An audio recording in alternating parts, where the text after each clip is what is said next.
Yang pertama, latar belakang terjadinya penjajahan Belanda.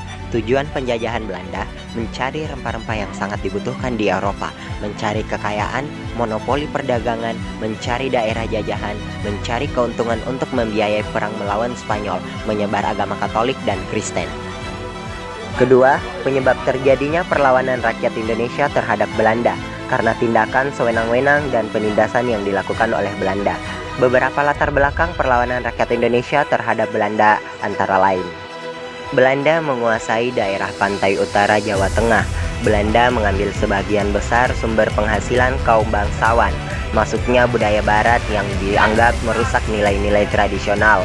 Monopoli perdagangan oleh VOC, sistem pelayaran hongi, pajak yang berat. Beberapa perlawanan rakyat Indonesia terhadap Belanda: 1. Perlawanan rakyat Maluku. 2. Perlawanan rakyat Itu. 3. Perlawanan rakyat Banten. 4. Perlawanan rakyat Mataram. 5. Perang Diponegoro. 6. Perang Aceh. Yang ketiga, faktor-faktor yang menyebab Belanda dengan mudah mematahkan perlawanan rakyat Indonesia. Yang pertama, perjuangan bersifat kedaerahan. Kedua, persenjataan.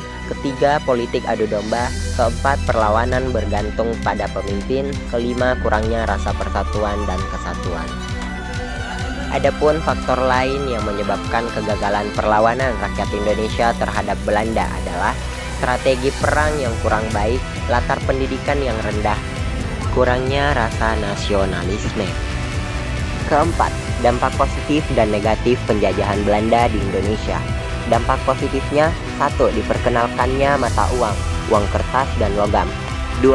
Munculnya perbankan modern di Hindia sampai Belanda. 3. Pembangunan jalan raya Pos Anyer sampai Panarukan. 4. Pembangunan jalur kereta api. 5. Munculnya kota-kota baru di sekitar perusahaan Belanda. 6. Pengenalan jenis tanaman pertanian baru.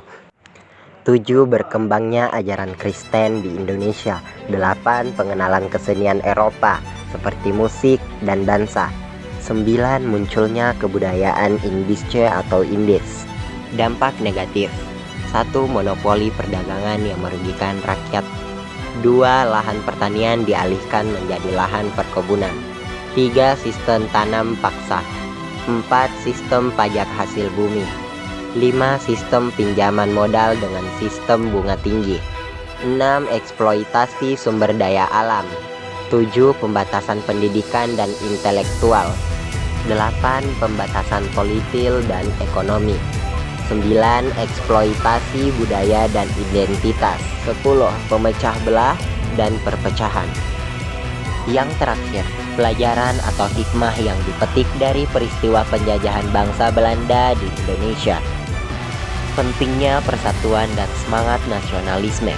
Selain itu, yang pertama, munculnya pemahaman konsep pemerintah yang bukan dipegang oleh kerajaan. Kedua, perubahan kelas sosial masyarakat di Indonesia. Ketiga, meningkatnya pendidikan formal. Keempat, munculnya golongan terpelajar dan terdidik. Kelima, penduduk pribumi yang terpelajar bisa bekerja profesional untuk pemerintah Hindia Belanda. Yang keenam, munculnya organisasi pergerakan nasional. Ketujuh, rakyat Indonesia membuka pola pikirnya untuk bisa setara dengan kemajuan bangsa Eropa.